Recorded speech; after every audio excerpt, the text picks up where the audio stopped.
नमस्कार दोस्तों, आपका हमारे आयुर्वेदा उद्धार चैनल में हार्दिक स्वागत है। नमस्कार दोस्तों, आज हम अमृत भल्ला तक के बारे में चर्चा करेंगे।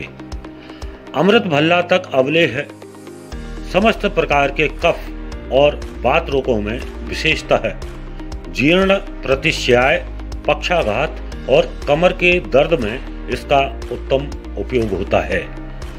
यह योग उत्तम रसायन में वीर्यवर्धक और बाजीकरण है।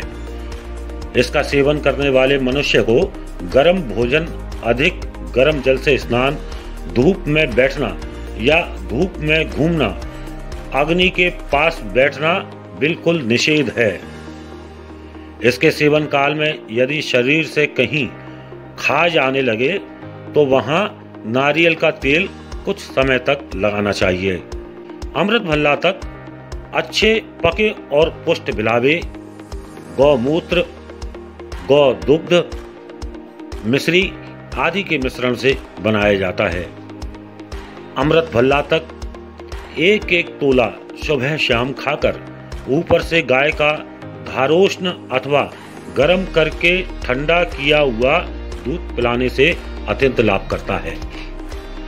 अमृत भल्ला तक नागार्जुन, दीप आयुर्वेद आदि ब्रांडों में उपलब्ध है, जो कि आप अपने नज़दीकी आयुर्वेदिक मेडिकल एवं ऑनलाइन माध्यम से मंगा सकते हैं। दोस्तों, अगर आप अन्य आयुर्वेदिक दवाइयों की जानकारी चाहते हैं तो कृपया आयुर्वेदिक उद्धार की प्लेलिस्ट को अवश्य देखें। अगर आपको ये वीडियो अच्छी लगी है तो दोस्तों कृपया इसे लाइक करें और साथ ही इस चैनल को सब्सक्राइब करें।